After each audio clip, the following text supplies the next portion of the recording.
Now that the Realme X series is officially dead, the company is bombarding the GT series with more devices. What I have in my hand right now is this gaudy to some, fashionable to others, Neo Green Realme GT Neo 2. But don't go by its looks, it actually does live up to the GT moniker with some finely tuned performance shots.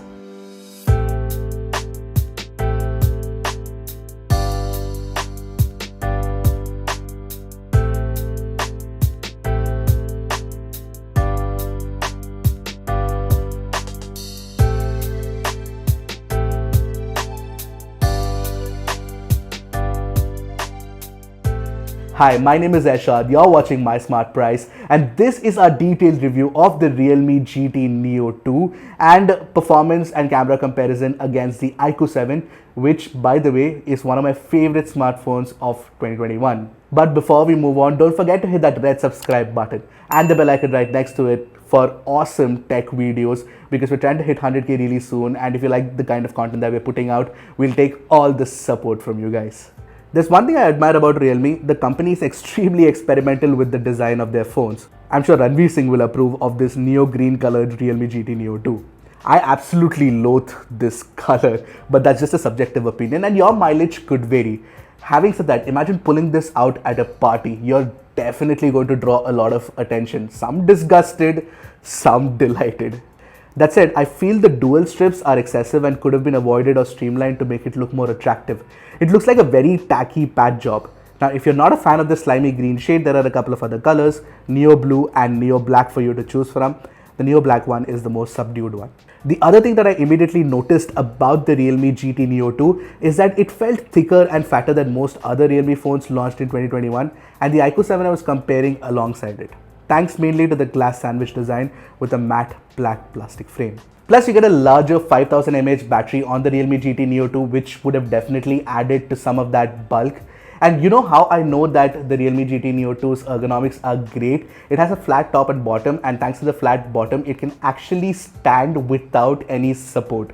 So yeah, the ergonomics are great, and it is actually quite curved as well. 52% curvature is what Realme claims, and it's not as flat as the iQOO 7, making it easier to hold and use with one hand. Now, there's also a camera bump that extends a fair bit out of the rear, but that can be negated by covering the phone up in a nice bundled case that you get inside the box. Also, I'd like to highlight that the placement of the power button on the right and the volume button on the left is absolutely ideal. I could easily hold the phone in one hand, lock the screen with my thumb, and increase/reduce the volume with my middle finger, all without having to do any hand gymnastics. However, there are a few issues with the design. Firstly, there's no headphone jack to begin with, despite the fact that this phone is pretty thick. Secondly, the Type-C port at the bottom can still do only USB 2.0 speeds. And finally, I don't care much about it, but for those who do, there's no micro SD card support, but you can add 2 nano SIM cards in the SIM tray. Essentially, since the candy bar form factor is now standard for most smartphones, all that brands can do is bring some variety to color material finish, or CMF in industrial design parlance. Now, Realme goes all out on that aspect, and it's been doing that for a while now. And you know, it's the extreme on the Realme GT Neo 2. Now, if I had to take this phone out in the open, I definitely slap on this black case that you get inside the box. Thankfully, Realme didn't bundle a transparent one with this. Now, before I jump into the specifics, the Realme GT Neo 2's display is the best yet on a Realme smartphone, but it is not without its own set of caveats. It is a 6.62-inch E4 AMOLED panel sourced from Samsung with FHD+ resolution and 120Hz refresh rate. From within the settings app, you can choose to use the phone at 60Hz or 120Hz, or let the system auto-select the refresh rate as per the visual being displayed. Essentially, you can switch between 30Hz, 60Hz, 90Hz and 120Hz setting, which also helps with power efficiency. But what I noticed is that, in the auto-select mode, Realme's algorithm actually does this very jarring jumps and shifts, which I found very annoying to use. So I actually used it at the constant 120Hz refresh rate setting. What's also worth noting is the touch sampling rate of 600Hz. Obviously, this is the best we've seen on a phone till date, not counting the iQOO 7's instant 1000Hz touch sampling rate when you touch the screen. And it shows in the performance as well, especially when you're gaming. Now, there's one thing I wanted to highlight, and that is the GameSpace tool lets you increase the touch sensitivity on a slider.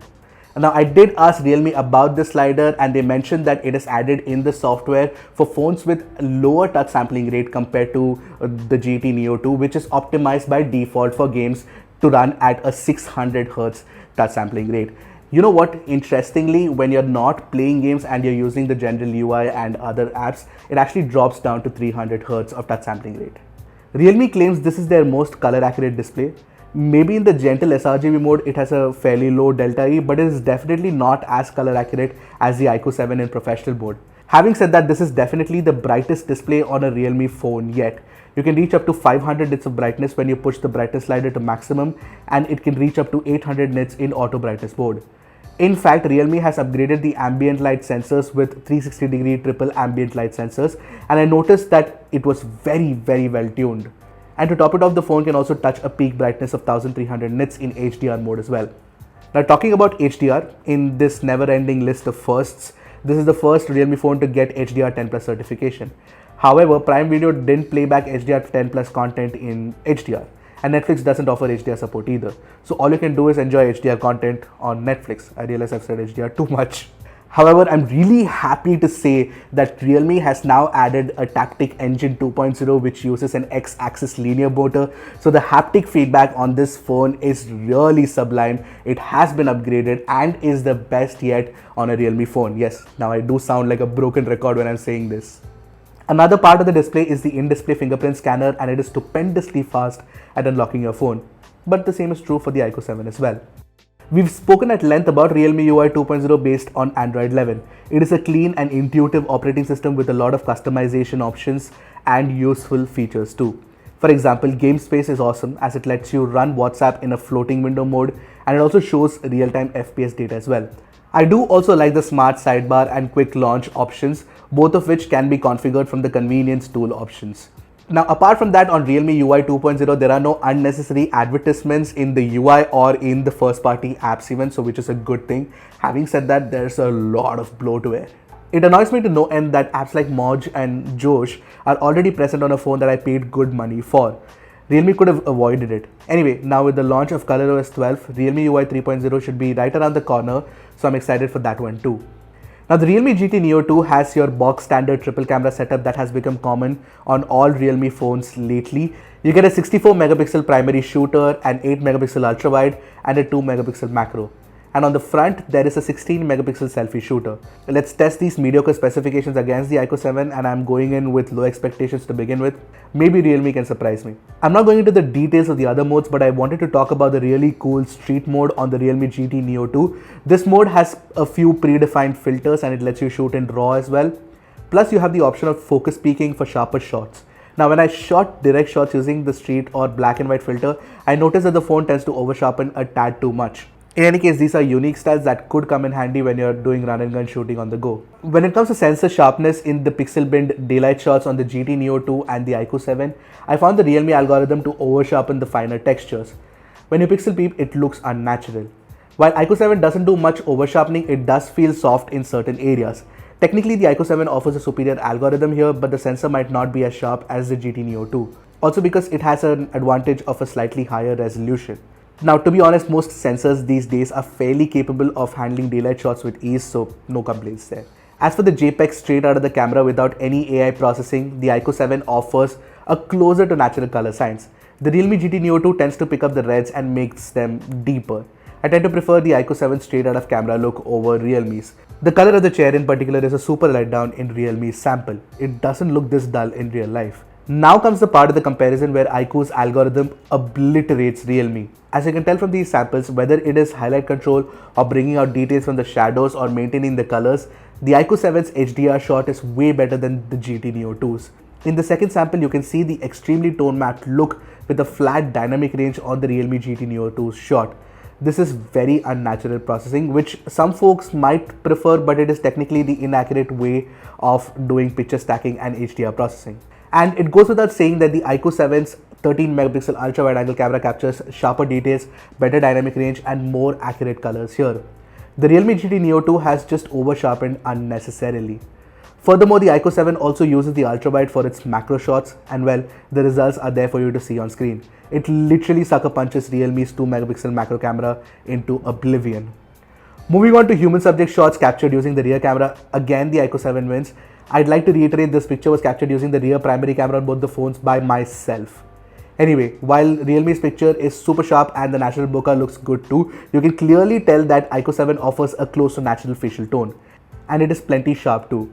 But when it comes to shots against harsh light, the iQOO 7's picture offers better control over the highlights on the rear and a nice sharp face as well.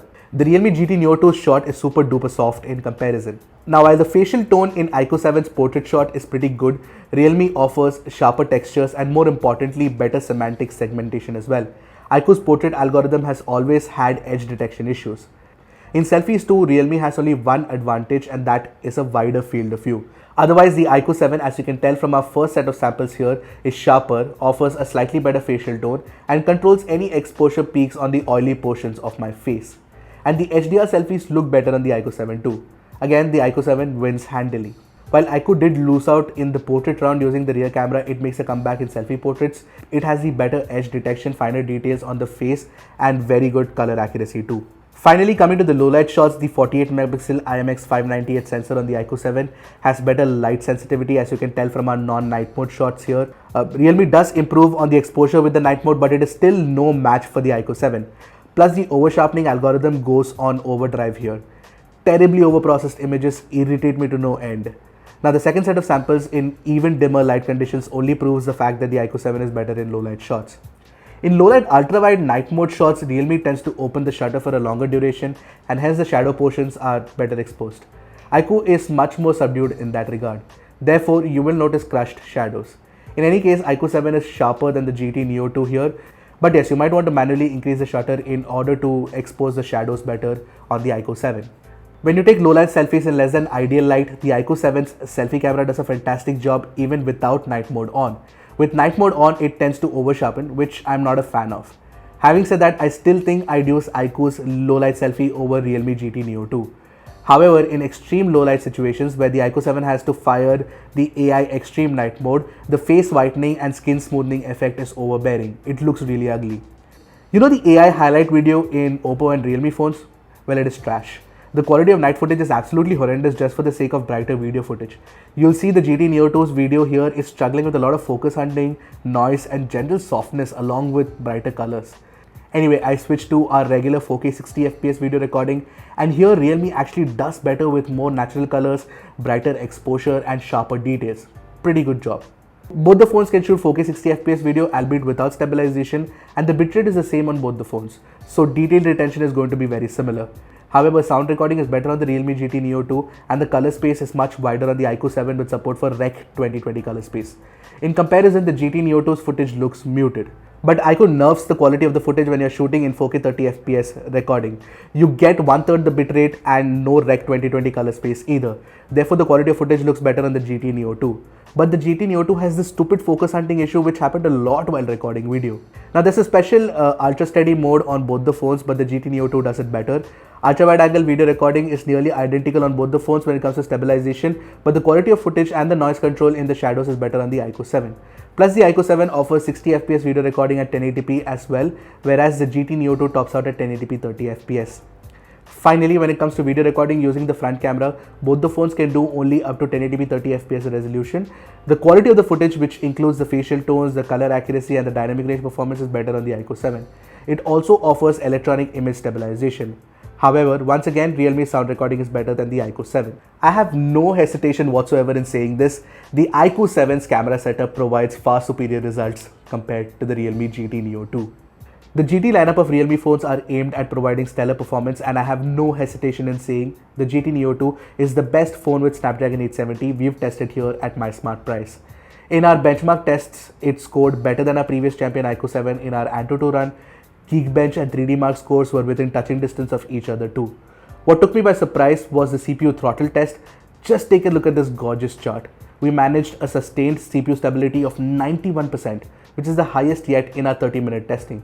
And the GT Neo 2 also scored a stability score of 99.5% in our 3D Mark wildlife test too. I think Realme is able to push such fantastic sustained performance on the GT Neo 2 thanks to the stainless steel vapor chamber cooling plus technology, which also includes a diamond thermal gel on top of the CPU. Now what I noticed is that the heat dissipation is almost on par as the other Snapdragon 870 phones. It doesn't run really cool or anything, but at the same heat dissipation, what Realme manages to do is that it can push the CPU to maintain sustained performance or perform at its peak value for longer durations.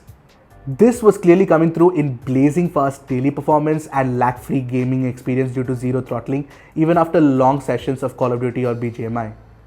But if we step back a bit, these are still marginal gains over the iQOO 7, and I couldn't really tell the difference in daily performance or for short duration of gaming.